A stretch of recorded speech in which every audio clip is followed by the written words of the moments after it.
البالون دور اتسرق. كريستيانو رونالدو وليفاندوسكي واساطير فرنسا ضحايا الجائزه الاشهر في تاريخ كره القدم. تعال اقول لك على ابرز 4 نجوم اتسرقت منهم الكره الذهبيه. اول لاعب في القائمه هو روبرت ليفاندوسكي في موسم 2020 و2021، وده لما حقق بايرن ميونخ الثلاثيه الدوري الالماني وكاس المانيا ودوري ابطال اوروبا في موسم 2019. واثبت ليفاندوسكي انه افضل مهاجم في العالم لما سجل 55 هدف. لكن لسوء حظ ليفاندوسكي ان في نفس العام تم الغاء حفل توزيع الجوائز بسبب فيروس كورونا. وفي السنه الثانيه فضل ليفاندوسكي مكمل بنفس التألق وسجل مع البايرن 62 هدف في كل المسابقات. لكن عشان نظام الجائزه اتغير خسر ليفاندوسكي سباق البالون دور بالتصويت بفارق 33 نقطه عن ميسي. واللاعب الثاني في القائمه هو واحد من افضل المدافعين في العالم فيرجيل فان دايك في موسم 2018، وده بعد ما انطلقت ثوره يورجن كلوب بعد ما نجح النادي في التعاقد مع فيرجيل فان دايك ب 75 مليون جنيه استرليني، وبقى فان دايك افضل قلب دفاع في الدوري الانجليزي. وقادر ريتسل تحقيق 97 نقطه في اول موسم ليه وخسر ماتش واحد بس. ولعب فان دايك مع الريدز 50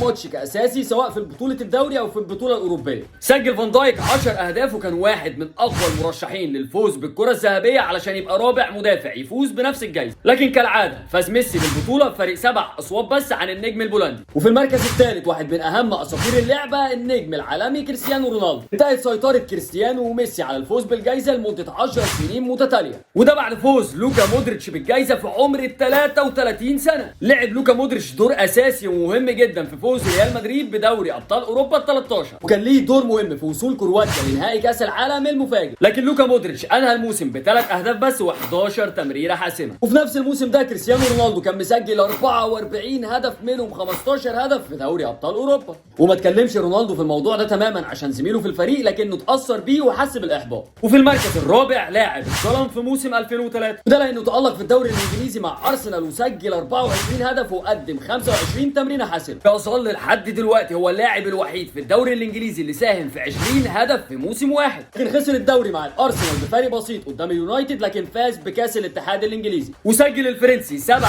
اهداف في دوري ابطال اوروبا، لكنه للاسف ما حصلش على الجائزه وجه في المركز الثاني بعد نتفت لاعب يوفنتوس. فلو عرفت مين هو اللاعب اكتب لي اسمه في الكومنتات، وما تنساش تعمل اللايك والفولو.